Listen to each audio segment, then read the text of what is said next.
And until I'm satisfied that we've got the right strategy, I'm not going to be sending some young man or woman over there beyond what we already have. Beyond what we already have. So the 68,000 Americans who are there now have to stay even if we don't have the right strategy? Last night, the Washington Post published to its website something that had been talked about for a long time in D.C., but so far had been kept secret. It's the top military commander's review of what we're doing in Afghanistan and what we ought to be doing. Conventional wisdom is that the report was leaked in order to push the president into doing something, presumably an escalation of some sort, sooner than he might have otherwise done it. The report by General Stanley McChrystal raises the possibility over and over and over and over again of a U.S. military failure in Afghanistan. Quote, failure to gain the initiative and reverse insurgent momentum in the near term risks an outcome where defeating the insurgency is no longer possible. Quote, resources will not win this war, but under-resourcing it could lose it. Quote, continued under-resourcing will likely cause failure. Quote, the insurgents cannot defeat us militarily, but we can defeat ourselves. Quote, any of these risks, in turn, are likely to result in mission failure. Over and over and over again, this leaked report raises the specter of failure, of defeat in Afghanistan, even as it defines what's going on in Afghanistan right now as, quote, not a war in the conventional sense. It's not a war, but a thing that's not a war that we can lose. Even though President Obama inherited this, whatever you choose to call it, from George W. Bush, no president wants to be the president who loses the not war in Afghanistan in its 9th year. Of course, no one quite understands what it would be to win this not war either, but fear of losing is perhaps politically stronger than the existential dread of doing something indefinitely that just can't be won.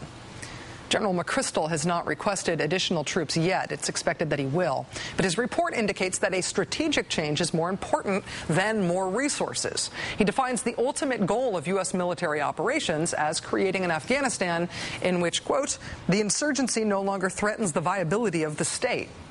To get there, he says U.S. forces must, quote, prioritize responsive and accountable governance. The current government is described in this report using phrases like incompetent officials, power brokers, and criminality. Also, quote, high-level abuse of power, low-level corruption, and bureaucratic incapacity.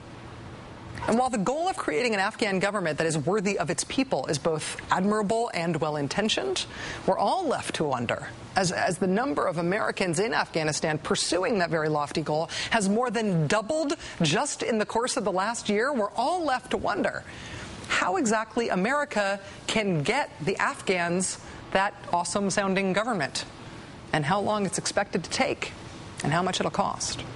Joining us now is Rajiv Chandrasekaran, senior correspondent for the Washington Post. He's reporting today on how General McChrystal's report is being received at the White House. He's also author of the book Imperial Life in the Emerald City, Inside Iraq's Green Zone. Rajiv, thank you very much for coming on the show. Good to be on with you, Rachel. In your reporting today, you say that the Bush administration's Iraq policy is the Obama administration's template for error. What did you mean by that? What I meant, and what my colleague Karen DeYoung, who wrote it with me, meant is that what the Obama administration doesn't want to do is simply give carte blanche to military commanders to define what they need and how the war should be fought. There's a belief in the White House that what happened in the latter part of the Bush presidency in Iraq was that General Petraeus was simply allowed to define the strategy as he saw fit, and Bush repeatedly said, I'm just going to listen to what my commanders tell me they want and give it to them. And the White House, this White House, believes that the appropriate way forward in Afghanistan is to consider a whole number of inputs, and they view General McChrystal's assessment as just one input in the process of trying to figure out how to move forward in Afghanistan.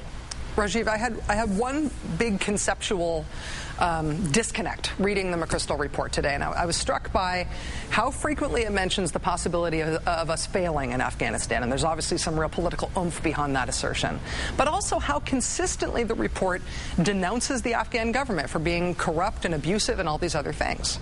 If the idea of what winning means in Afghanistan is that the Afghan government has credibility that we have fostered and it can stand up on its own 2 feet, Aren't we sort of undoing that by defining them as the problem? Shouldn't we be promoting the credibility of the Afghan government?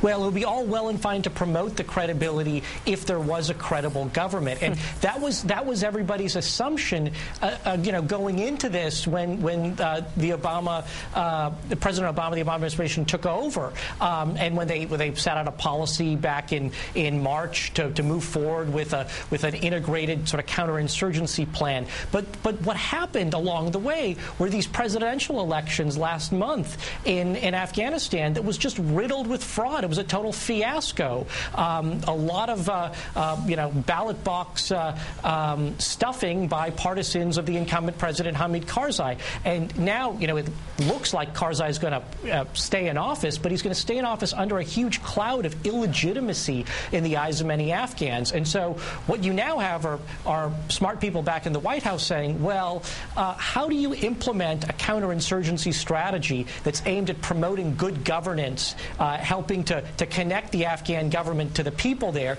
if at the very top you have a leader who has won election through fraudulent means? Yeah. Rajiv, briefly, is leaving one of the options that's being considered right now? Obviously, there's a lobby in Washington right now that not only wants more troops, but wants a lot more troops. But is one of the options that's on the table not only just not adding more troops, but actually taking the ones that are there and bringing them home?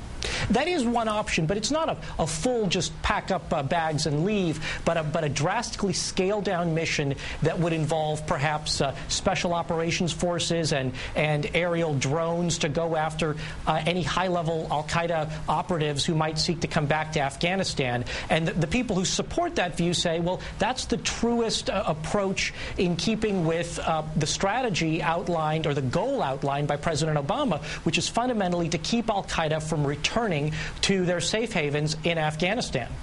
Rajiv Chandrasekaran, senior correspondent for The Washington Post, author of the book Imperial Life in the Emerald City, Inside Iraq's Green Zone. Rajiv, thank you for your reporting, and thanks very much for joining us tonight. As always, pleasure.